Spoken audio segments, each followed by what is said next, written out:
아멘. 감사합니다. 날마다 우리를 인도하신 하나님께서 오늘도 여기까지 인도해 주시고 우리 내일도 인도하실 것을 신뢰하며 기도합니다.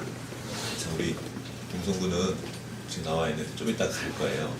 부대 복귀에 대해서 잘 가시도록 힘들어서 왔는데 그냥 낮춘 것만 생각했으면 한 주간 동안 군대에 있는 우리 친구들이 있다는 생각하시면서 지금 우리 형진군 훈련소에 있는데 거긴 더 춥습니다.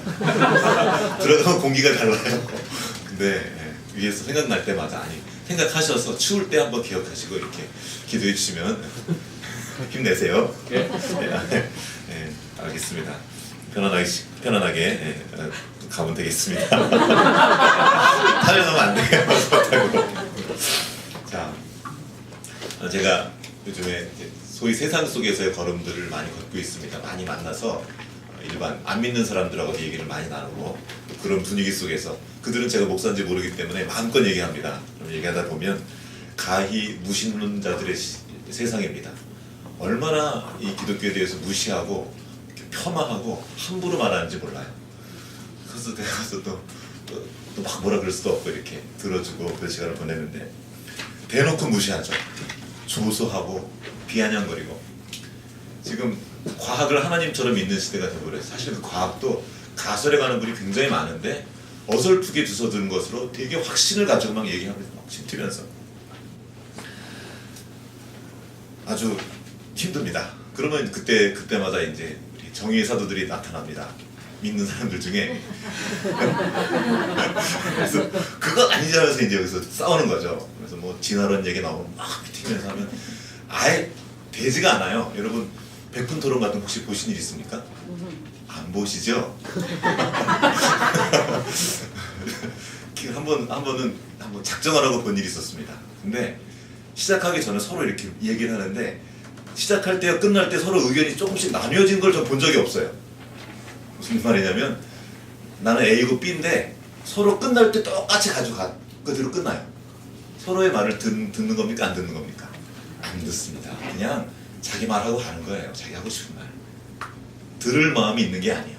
그를 나처럼 바꾸려고 하는 거죠.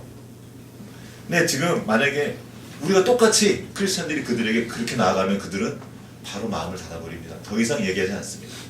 그리고 더 세게 아이고 저 무지한 것들, 아이고 저 미련한 것들 지금이 어떤 시대 때 저렇게 무지몽매하여서 이렇게 얘기합니다. 그렇게 생각을 하죠. 이런 시대 가운데 살고 있는 우리 어떻게 하나님을 믿을 수 있겠습니까? 그런데 사실 이들은 문제가 아닙니다. 그들은 하나님 믿지 않으니까 그대로 두면 돼요. 그렇게 피 튀기면서 피는 아니고 침 튀기면서 하나님을 증거하고 하나님 편에 섰던 사람들을 저는 보는 겁니다. 그들 가운데 놀랍게도 하나님을 안 믿는 사람이 참 많습니다. 그들은 믿어요. 말로는 믿고 하나님 편에서 막 증거도 하는데 그들의 삶을 조망해 보면 들여다보면 이상한 거예요. 그들의 생각하는 방식을 들여다보면 정말 하나님이 있는 걸 믿는 걸까 싶을 정도로 하나님과 상관없이 살아갑니다. 결정적인 순간이 오면 자기가 그토록 싸웠던 그들과 똑같이 말하고 똑같이 행동합니다. 그 순간이 되면 평상시에는 하나님을 열심히 믿는 것 같아요. 어려움이 오면 답답한 일이 오면 자신의 한계에 부딪히면 그들처럼 반응합니다. 마치 하나님이 없는 것처럼. 이를 두고 우리는 실제적 무신론이라 그러죠. 계속 우리가 배워왔던. 실제로는 무신론인 거예요. 말로는 유신론이지만 실제로는 무신론인 그런 크리스찬들이 정말 많습니다. 하나님을 믿는다고 생각하는 거죠. 하나님을 믿는 것과 하나님을 믿는다고 생각하는 것은 완전히 다릅니다. 우리는 하나님을 믿어야 합니다. 그 믿음 위에 주님의 생명이 흘러가는 것입니다. 실제로 무신론인 것을 알아보려면 간단합니다. 어려움 당해보면 압니다. 다급한 상황이 오면 그때 알아요. 상황이 꼬이고 내 뜻대로 되지 않고 내 통제 안에 어떤 상황들이 들어오지 않을 그때 비로소 우리는 알게 되죠. 아, 내가 믿음이 없었구나. 그때 우리 기도하는 거죠. 주님, 나의 믿음 없음을 도우십시오. 믿음이 있긴 있더라도 하나님을 너무 모르는 거예요. 이 성경 속에 있는 이 지식으로는 알지만 나의 삶으로 실제적인 그 하나님을 내가 잘 모르는 거예요. 모르니까 힘이 없는 거예요. 말하다가도 그 실제로 나아가면 왠지 좀 밀리는 거죠. 이렇게.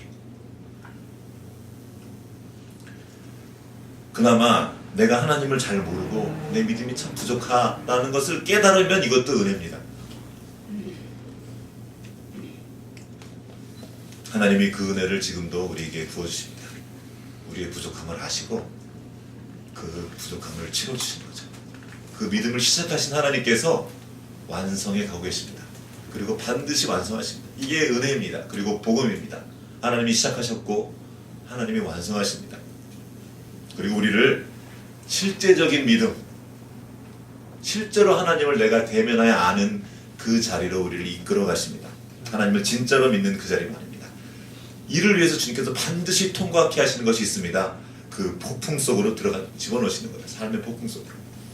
하나님을 의지하지 않고는 살 수 없는 그 지경, 내가 이해할 수도 없고 감당할 수도 없는데 그를 내가 지금 가고 있는 거예요. 어려운 것은 한꺼번에 확 밀려온다는 거죠. 그런 일들이. 조용히 있다가 그때 주님께서 우리에게 은혜를 베푸십니다.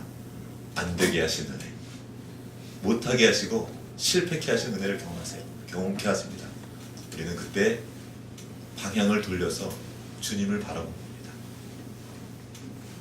우리가 잘 안 될 때, 멈추게 될 때 우리는 생각할 수 있습니다. 아, 지금 하나님이 일하시는구나. 하나님이 내 삶에 개입하셔서 나를 도우시는구나 생각할 수 있습니다. 자, 성경의 믿음의 인물들 중에 아무 일 없이 그 믿음의 여정을 시작한 사람은 없습니다. 반드시 어떤 일들을 거쳐요. 우리 인생도 그렇습니다. 내가 의지하는 어떤 것들이 끊어지면서 시작되는 거예요. 자, 태아를 봅시다. 어린아기 어떻게 살죠? 뱃속에서 엄마의 탯줄을 연결해 살았죠. 이 탯줄이 유일한 공급원입니다. 그런데 뱃속에 나오자마자 뭐 하죠? 그 유일한 공급원인 탯줄을 끊으면서 시작합니다. 울면서. 이게 인생의 시작인 거죠. 내가 그토록 믿던 어떤 것, 이거 끊어지면 나 죽는 거예요. 이제 죽는 줄 알았는데 그거를 끊어버리는 겁니다. 그러나 죽습니까? 아니요. 아기로서의 새로운 삶, 뱃속이 아니라 엄마 뱃속이라는 그 공간이 아니라 이 세상에서의 삶이 시작되는 겁니다. 우리도 마찬가지입니다. 이 땅에 살아가고 있는데 그 영적인 세계가 있어요. 하나님과 연결된 또 다른 세상이 있습니다. 믿음의 눈으로만 보이는 그 세상이 있는데 그 세계가 열리는 겁니다. 언제? 내가 의지했던 그것이 끊어질 그때 그 새로운 세상이 열리는 것입니다. 이 떠남, 이 새로운 일들이 없이는 믿음이 시작될 수도 없습니다. 사실은 이 실제적인 믿음 말하는 거예요 지금. 자, 시편 106편 16절에 있는 말씀입니다. 그가 또 그 땅에 기근이 들게 하사 그들이 의지하고 있는 양식을 다 끊으셨도다. 누가요? 주님께서. 내가 의지했던 어떤 것을 주님께서 끊어버리십니다. 우리를 죽이시려고 그런 것이 아니에요. 그 새로운 세상으로 인도해 가시는 겁니다. 야, 또 다른 세상이 있어. 일로 한번 와봐라. 초청하시는 거예요. 자, 아브라함에게 먼저 가셨죠. 여러분 잘 아시는 말씀. 본토 친척 아비 집을 떠나. 이게 시작입니다. 떠나. 본토 친척, 그때 당시에 고대 근동사회에 본토, 내가 사는 내 지역, 친척, 아비집, 이거는 나를 보호하는 엄마 뱃속과 같은 그런 공간이었어요. 거기만 들어가면 내가 안전한 것이죠. 그냥 거기 있으면 살 수 있게 되었었어요. 근데 그것을 떠나라는 겁니다. 내가 그토록 의지했던 것들, 내가 익숙했던 모든 것들과 결별하라는 거예요. 그러면서 그 믿음의 여정이 시작됩니다. 끝이 아니에요. 이제 시작되는 거예요. 하나님을 알아가기 이제 시작하는 거예요. 근데 우리는 떠나고 싶지 않죠.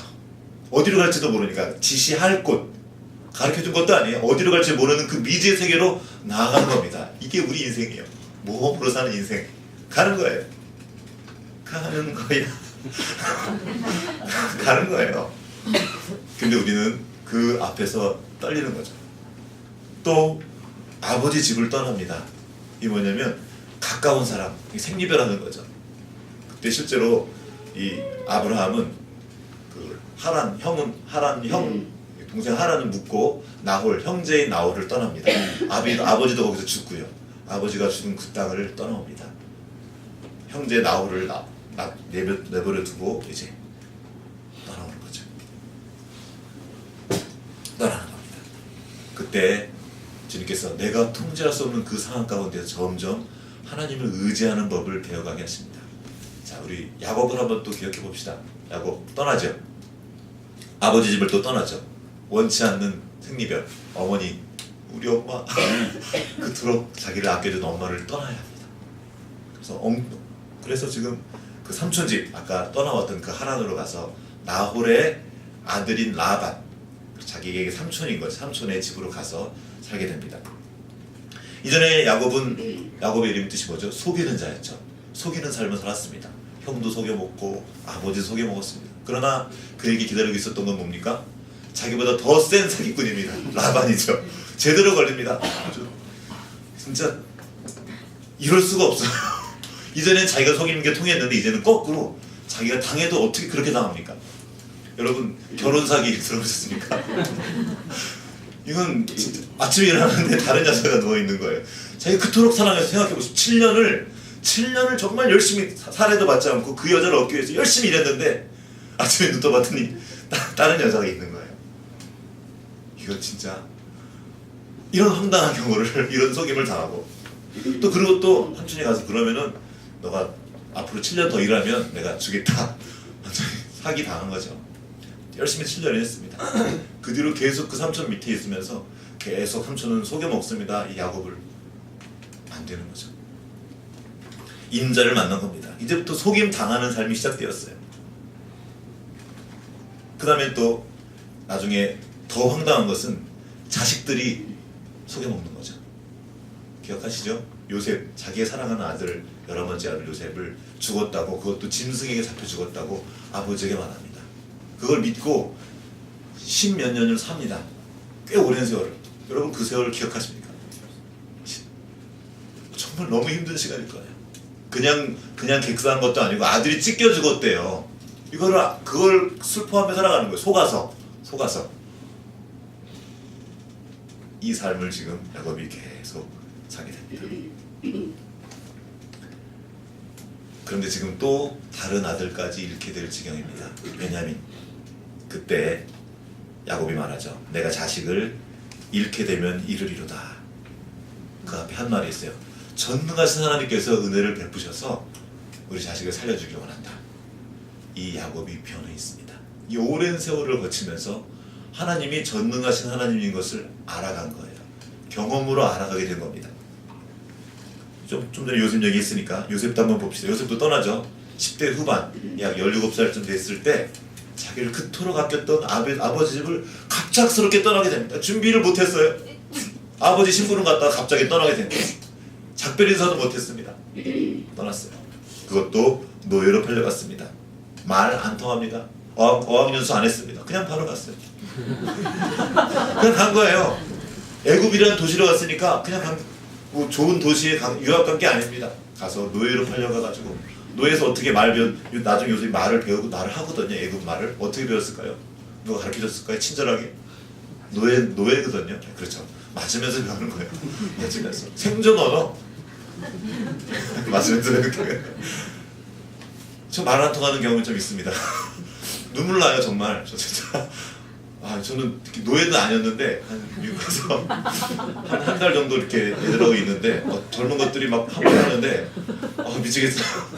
그러니까 그게 한 달 정도는 또 공동체에 있어가지고 저를 잘 기다려주고 그래서 잘 있었어요. 말 못하고도 이렇게 잘. 근데 저 딴 데는 이렇게 젊은 사람들의 공동체에서 20대 초반 이것들은 전혀 저를 고려하지 않고 진짜 별것 아닌 것들이. 근데 저는 말을 못하니까 그래서 저는 저는 저 사람은 말이 없는 사람인가 보다. 과묵한 사람인가 보다. 근데 힘들더라고요. 한 번은 제가 잘 있었는데 한 일주일 만에 이렇게 앉아가 숙제를 하다가 책을 읽고 숙제를 해야 되는데 말도 못하는데 한 단어 찾는데 한 페이지에 너무 많은 걸 그러다가 갑자기 눈물이 핑 도는 거예요. 그래가지고 이렇게 막 울고 있는데 저 그때까지 안 울었어요. 막 울고 있는데 그 방 동료가 들어왔어요. 그 폴이었는데 그 친구가 와가지고 되게 그러니까 다른 친구들의 말을 좀 쉬운 영어로 저에게 얘기해주던 정말 좋은 친구, 평생 잊지 못할 친구인데 와가지고 그 친구가 기도해줬어요. 영어로. 없어요. 막 그냥 눈물이 더 나왔어요. 너무 좋아하는 거 아니에요? 아 갑자기 또 눈물이 나왔어요. 잠시만요. 됐습니다. 예. 이거 슬퍼서 우는 거 아니에요. 웃겨서 우는 거예요. 자, 여러분 그 느낌이 정말 나쁘더라고요. 지금도 아주 새겨져 있어요. 막 가슴 깊숙이. 근데 그때 요셉의 나이 10대 후반. 그 전까지 요셉이 어렸을 때부터 좀 고생 좀 하고 그랬으면 몰라요. 이렇게. 근데 그런 삶이 아니고 혼자만 사랑받았단 말이에요. 왕자님 이상으로 채색을 입고 이쁨 받고 귀염받아 갑자기 버려진 거예요. 이거를 가지고 내동댕이 쳐졌다 그러죠. 꽉! 내동댕이 치는 거예요. 실제로 구덩이에 빠졌고 인생이 꼬인 거죠. 끝난 겁니까? 그때 하나님이 시작하십니다. 그 인생을 붙잡아서 그 믿음의 자리로 이끌어 가시는 거예요. 진짜 하나님 믿는 자리. 말하죠. 하나님이 요셉과 함께 하심으로 이거예요. 그 함께 하신 하나님을 요셉이 계속 경험합니다. 하나님이 함께 하신다 뭡니까? 임마누엘. 그 임마누엘 하나님을 계속 요셉은 그 삶의 현장 가운데에서 꼬이고 또 꼬이고 열심히 일했더니 또 감옥에 잡혀가지고 그 유명한 것 때문에 잡혀 들어가고 이런 일들이 벌어지는 거죠. 돌아가는 겁니다. 이 억울한 일들, 왜 도대체 이런 일이 일어나는 걸까? 왜 이런 풍랑 속으로 주님이 우리를 잡아 넣으시는 걸까? 생각해보는 거죠. 끝도 없습니다. 모세 떠나죠. 왕자에서 이거 꼭 똑같지 않아요? 그 순서가. 왕자에서 저쪽 그 광야의 목동으로, 아무도 모르는 목동으로 들어갑니다.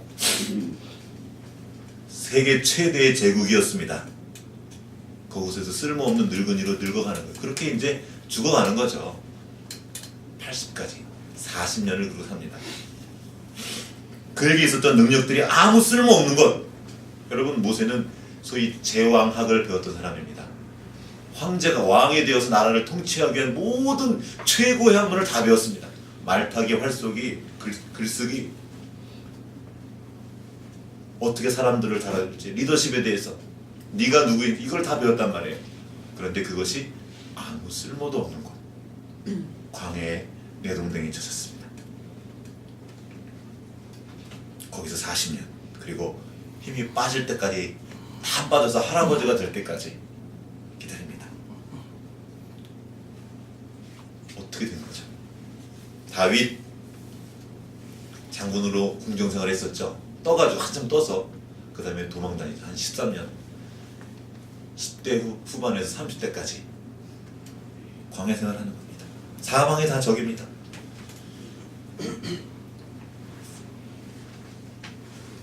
그에게 사람들이 몰려왔어요. 상처투성의 사람들, 환난당한 자, 빚진 자, 원통한 자. 상처 많은 사람들이 특징이 뭡니까? 깨진 그릇은 칼날이 되고, 다 칼이에요. 칼. 어떻게 하면 그 사람 속을 찌를지 알아요. 상처당한 사람들. 아프니까 너도 한번 당해봐라. 실제로 지금 모세가 어려우면 자기들이 어려우면 처하니까 다윗을 돌로 쳐서 죽이려고 합니다. 자기들이 가족이 잡혀가는 걸 보고 너 때문이야 그러고 죽이려고 그래요. 일촉즉발의 상황에서 하나님이 도우셔가지고 간신히 살아납니다. 이런 일도 있었어요. 정말 비참한 마음, 그 상한 마음, 그 억울함, 이것이 시편에 고스란히 녹아 있습니다. 원통하고 원망스럽고 끝도 없어요. 매일 밤마다 눈물로 치새우고, 좀 약간 뻥인 것 같기도 한데 눈물로 침상을 띄었대요. 눈물을 하도 많이 흘려가지고 방에 가득 차서 물이 차서 침상에 떴어요. 그러니까 정말로 눈물을 그렇게 흘린 거예요. 저만 한 게 아닙니다, 여러분. 네, 저도. 여러분, 이 성경 보시면 기쁨의 얘기가 더 많을 것 같습니까? 슬픔의 얘기가 더 많을 것 같습니까? 슬픈 얘기가 훨씬 많습니다. 오죽하면 예수님이 말씀하셨습니다. 애통하는 자는 복이 있나니. 이 과정이 있는 겁니다. 하나님 허락하신 슬픔이에요. 이 슬픔을 모르는 사람은 하나님 주신 그 기쁨을 알 길이 없습니다. 그 끝에, 그 깊은 슬픔의 끝에 만나는 하나님, 그리고 주님께서 진짜를 알게 해주시는 거죠. 거기에서 그 믿음의 정수가 나오는 겁니다. 근데 우리는 어떻게든 안 슬프려고만 하는 거죠. 이 슬픔을 피해가려고 하고 그 어려움을 무조건 피해가려고 하는데 그 어려움을 피해가려다가는 하나님도 피해가게 됩니다. 줄 때 받고 글로 가는 거예요.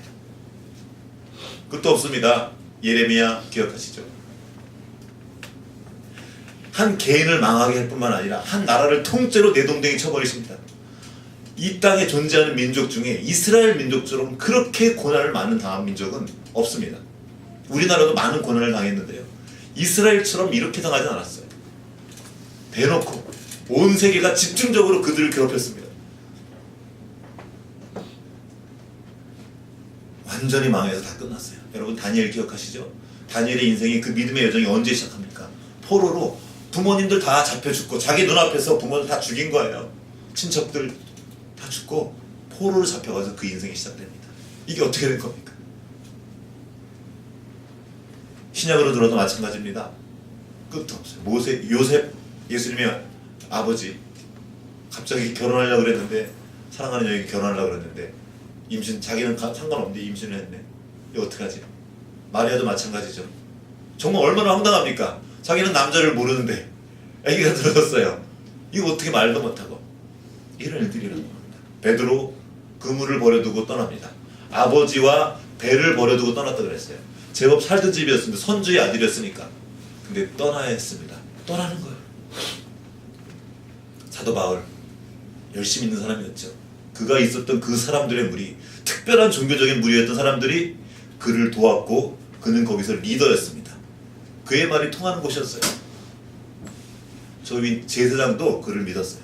다 그를 신뢰했는데 그는 자기를 믿던 그 공동체를 떠났습니다. 그리고 13년 동안 광야에 처박혀 있었습니다. 욥, 존경받는 부자였죠. 하나님을 잘 숨겼던. 그러나 쫄딱 망하면서 그의 욥기가 40편인데 그렇게 시작하는 거예요. 가족들을 다 죽어버렸습니다. 여러분 요셉, 이 욥이 감사인 줄 아십니까? 여러분 그러죠? 감사하십시오. 정말요? 잘못하면 그건 폭력입니다. 폭력. 힘든 사람한테 감사라고. 욥도 안 했어요. 그 의인 욥도. 다윗 처음부터 감사한 것이 아닙니다. 그 하나님 앞에 가가지고 그 시간 동안 울며 불며 시간을 보낸 거죠. 욥도 자기 생일을 저주했습니다. 이 아픈 시간들을 통과하면서 욥은 자기가 믿었던 하나님에 대해서도 다시 한번 생각했어야 됐습니다. 그리고 이 모든 성경 속의 인물들은 자기가 그토록 의지했던 것과 분리되면서 진짜 믿음의 여정이 시작되는 겁니다. 내가 알던 어떤 것들, 내가 믿던 어떤, 심지어 하나님에 대한 나의 믿음까지도 새롭게 되지 않으면 안 되는 거예요. 내가 만든 하나님 말고, 나만 위해주고 내가 생각했던, 내가 그렸던 어떤 신 말고 진짜 하나님을 아는 그 시작, 바로 이 분리했을 때입니다. 욥이 나중에서야 고백하는 거예요. 무지한 말로 이치를 가린 자가 누구이니까?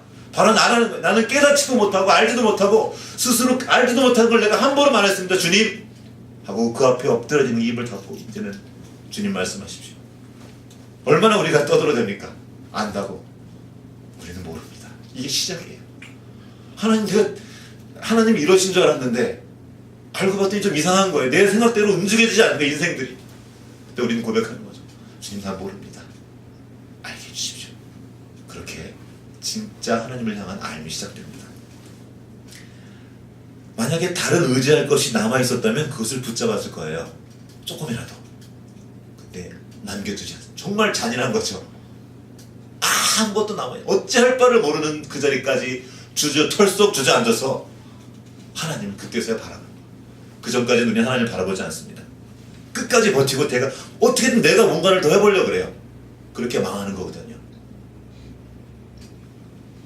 털썩 주저앉은 그 자리, 나의 힘이 다 끊어지고 내가 믿고 의지한 세상의 모든 것들이 끊어진 그때 우리는 비로소 하나님과의 만남, 그 자리로 나아가게 되는 것입니다. 이들은 그냥 한 1, 2년 어려웠던 것이 아니에요. 그래서 보통 한 10년이 기본이고, 요셉, 다윗, 바울 다 그랬죠. 아브라함은 75세 때 떠나서 100세 때 아들을 낳습니다. 그 중간에 한 번 또 사고치죠. 못 믿어가지고. 야곱, 자기로 똘똘 뭉친 사람이었어요. 그 나르시즘이라 그러죠. 자기만 보고 자기를 보고 막 기뻐하고 거울 보고 막 어쩔 줄은 모르고. 지금 현대가 그런 시대거든요. 온통 주제가 나야. 나 그러면서 내 인생은 나의 것. 너무 옛날 노래인가? 아니라는 걸 알도록 도와주는 거죠. 요셉도 그랬습니다. 철없던 소년이었어요. 형들이 나한테 절할 거거든. 아버지도 나한테 절할 거거든. 이건 할 말이 아니거든요. 다 모르는 거죠. 모세도 그랬습니다. 자기가 세상을 구원할 자인 줄 알았어요. 그래서 자기가 자기 힘으로 그 못된 사람들을 처단하죠. 안 되는 거예요. 사실 이 모세는 하나님께 삐졌었습니다. 진짜 40년 동안 있으면서 하나님이 가라 그랬더니 못 간다고 내가 한다 가라 그랬더니 뭐라고 그러십니까? 뭐라고 그런지 아십니까? 보낼 만한 자를 보내십시오. 안 간다는 거예요. 하나님한테 지금 불평한, 내가 그때 한다 그럴 때 왜 안 하고 왜 지금 해서 다 힘 빼놓고 왜 지금 하시냐고 하나님께 지금 따지고 있는 거예요. 누구 앞인데? 지금 모세는 기적을 본 겁니다. 지금 불이 타고 있어요. 그걸 보면서도 지금 하나님한테 대드는 거란 말이에요. 지금 겁을 상실한 거죠. 안 보이는 거예요.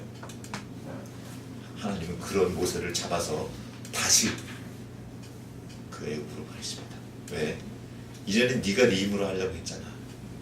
내가 한다니까 너 말고 나. 그가 들었던 그 지팡이는 이전의 지팡이가 아닙니다. 이제 하나님이 다시 짚게 하신 그 지팡이입니다.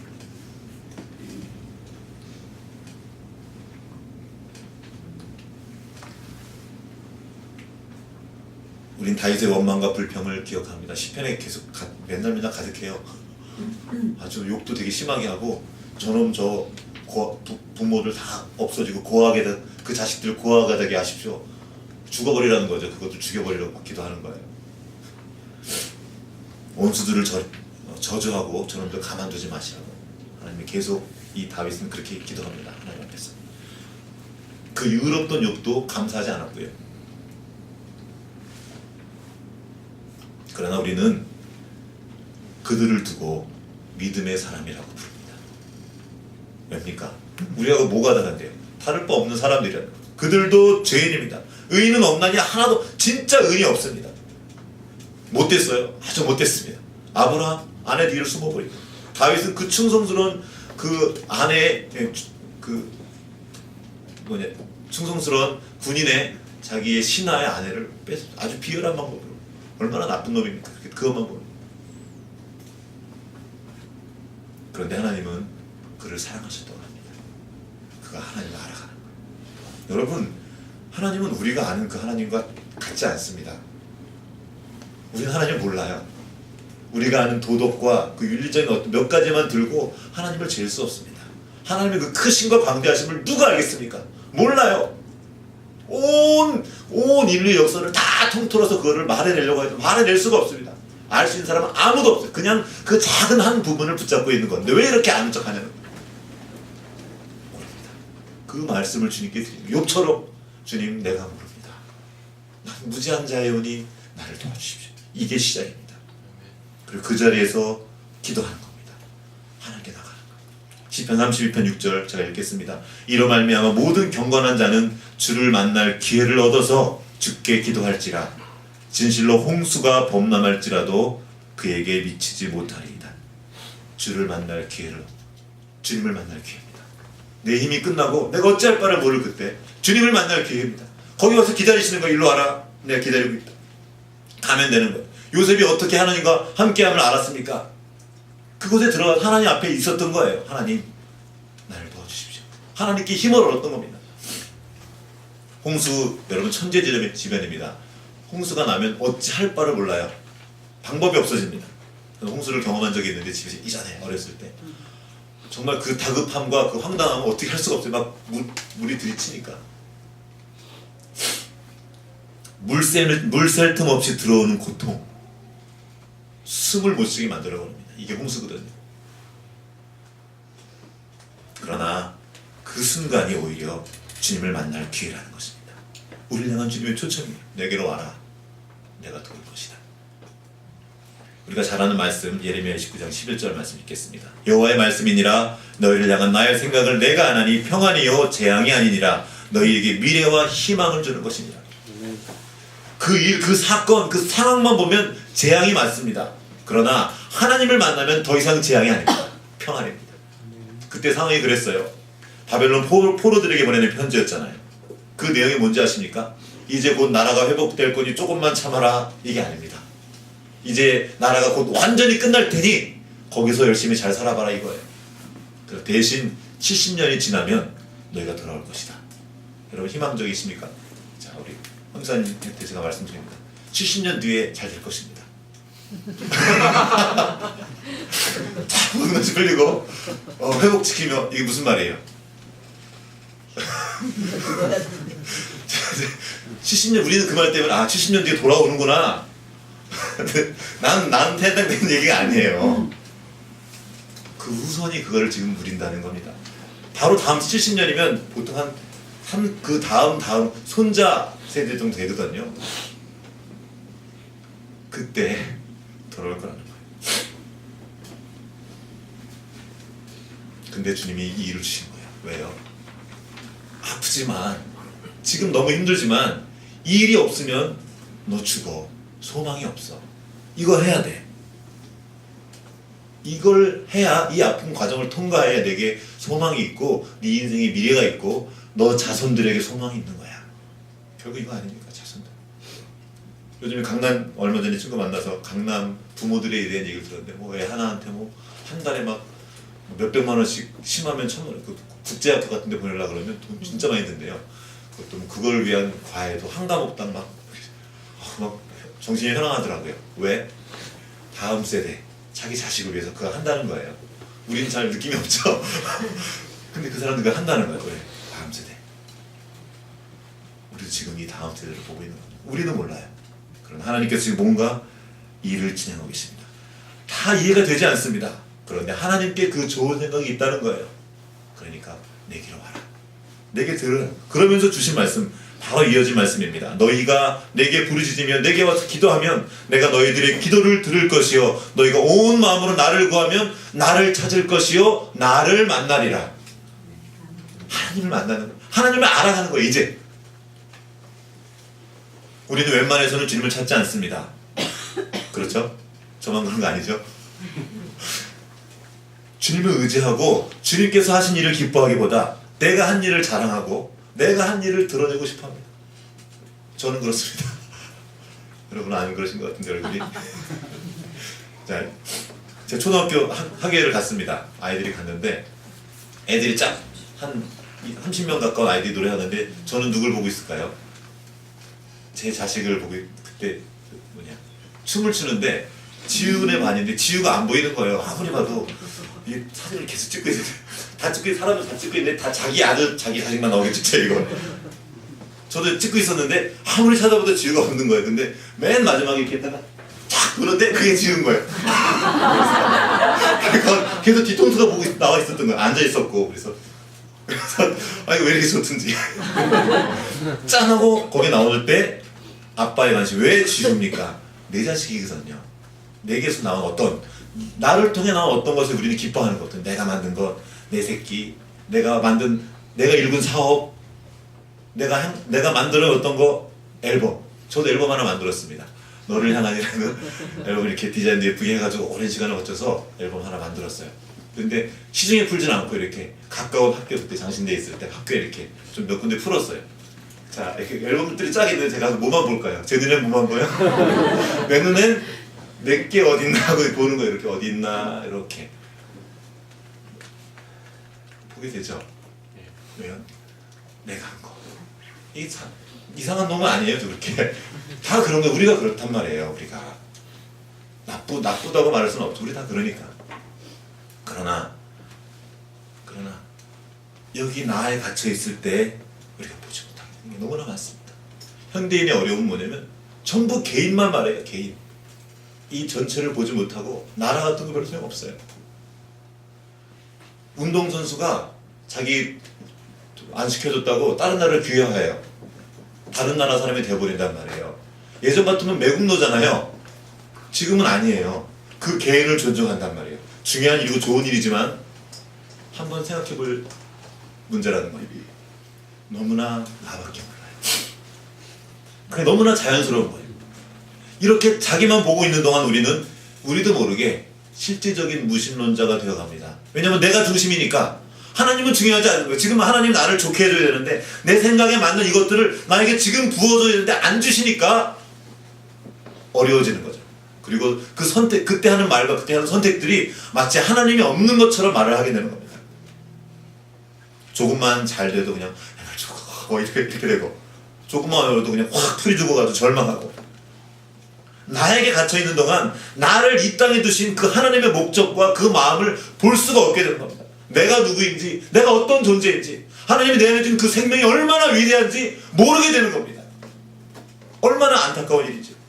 여러분, 그 생명의 능력이 언제 터져나온지 아십니까? 바로 내 육신의 능력이 끝나는 자리, 내가 죽는 자리, 바로 십자가입니다.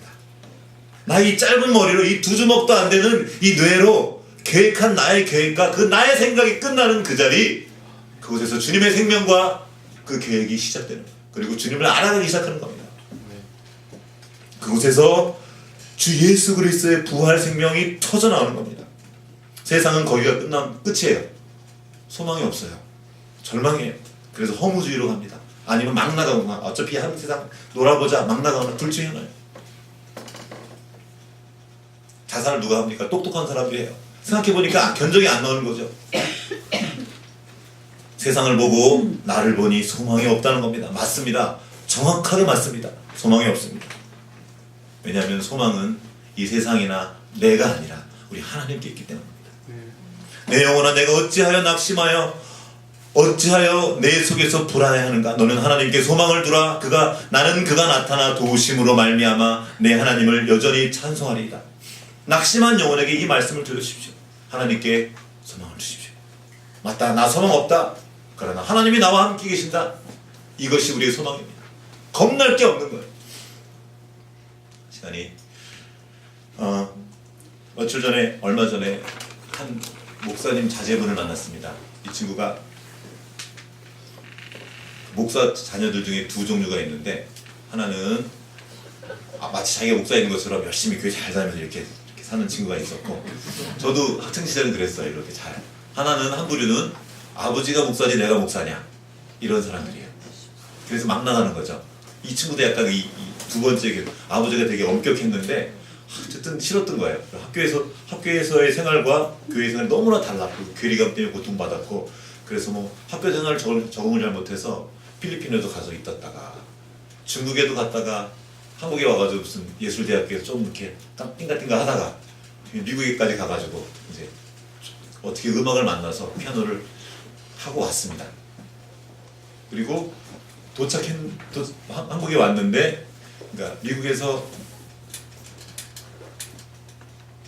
졸업은 못하고 졸업 공연까지는 했는데 졸업은 못했어요. 왜냐면은 그 공부하는 게 너무 힘들어가지고 안 해버린다고 온 거예요. 한국에서 한 몇 달 동안 지내면서 얘가 점점 페인이 되는 것 같은 거예요.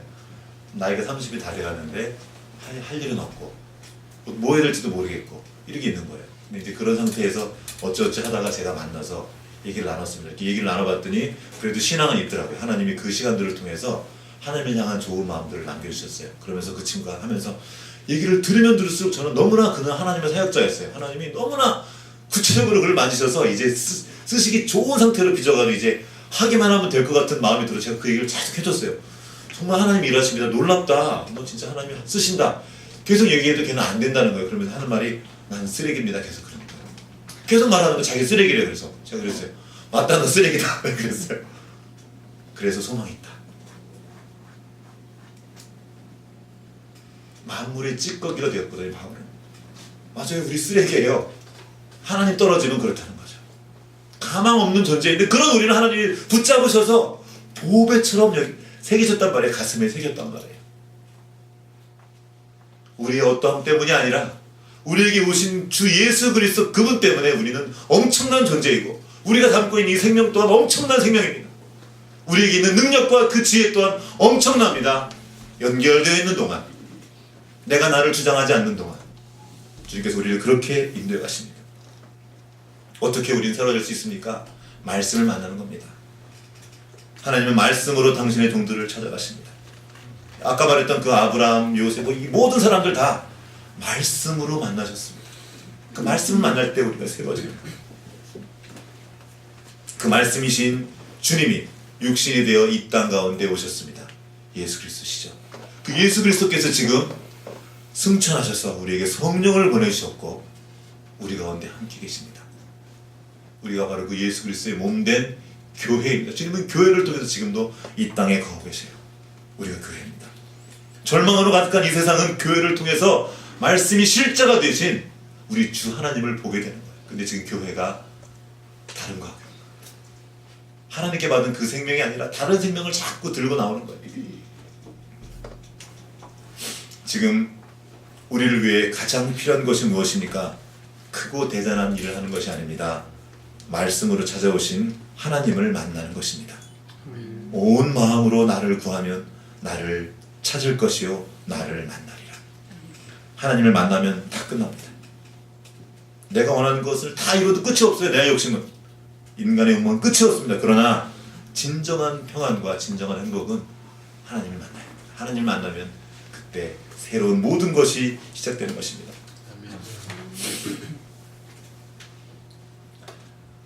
내 뜻대로 안 될 때 하나님 일하시는구나 하고 주님 바라보십시오. 하나님께로 가십시오. 하나님이 날 빚으시는구나. 하나님 날 도와주십시오. 하나님께로 가는 겁니다. 뭔가 잘 풀리고 있을 때 내가 좀 잘하나 본데 그러지 마십시오. 아멘. 바로 위험하구나. 지금 위험한 상태구나. 더 하나님께로 가야 되겠구나. 또 하나님께 가는 거예요. 잘 되든 못 되든 그 모든 것에서 하나님을 바라보고 하나님과 관계하십시오. 이게 믿음입니다. 어떻게 관계합니까? 말씀입니다. 말씀 앞으로 나가야 돼요. 말씀이 담겨져 있어야 돼요. 늘 가까이 있으십시오. 이렇게 주일날 모여서 함께 말씀을 듣죠. 이건 일종의 잔치 같은 거예요. 말씀 사경에 이렇게 함께 모여서 막 배터지게 많이 먹을 수 있습니다. 정말 중요한 삶의 힘이 되는 것은 날마다 먹는 그 한 오멜의 양식입니다. 그건 내가 거둬야 돼요. 모세가 거둘 수 없습니다. 너희가 아침에 일찍 일어나서 그 양식을 내가 거두어서 먹어야 돼요. 토요일 날이니까 쉬어야지. 더 퍼지지 말고 2배를 먹으면 돼요. 더.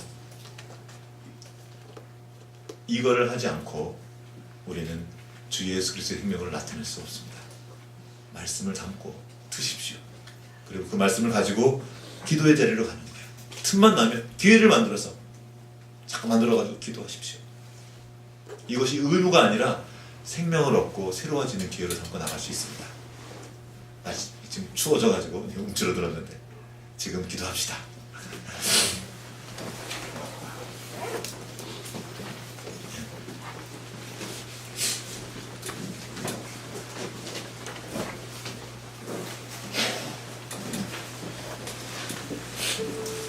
하나님은 저 먼 하늘에만 계신 분이 아닙니다.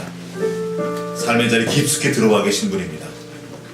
우리가 현실이라고 부르는 그 삶의 한복판에서 함께 계십니다. 하나님의 계획은 재앙이 아니라 평안입니다. 이것을 선포하며 함께 나가야 됩니다.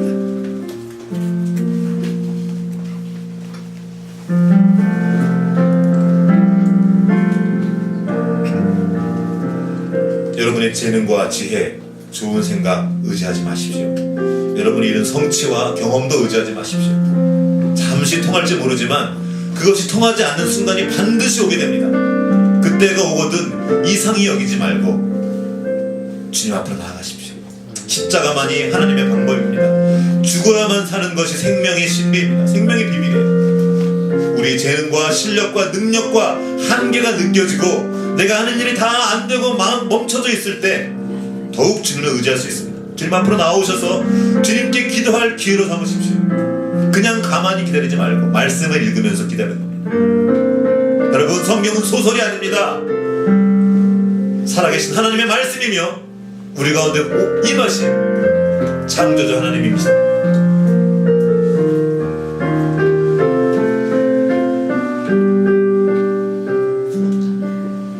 하나님께서 수많은 사람들을 그 사람들의 현실 속에 개입하셔서 일하시고 그 행한 일들의 기록이 성경에 담겨져 있습니다. 우리가 성경을 만나고 성경 속에서 함께 하시며 성경을 그 말씀을 통해 우리에게 오시는 주님을 만나고 그 주님을 더 깊이 알아가며 우리 온 삶으로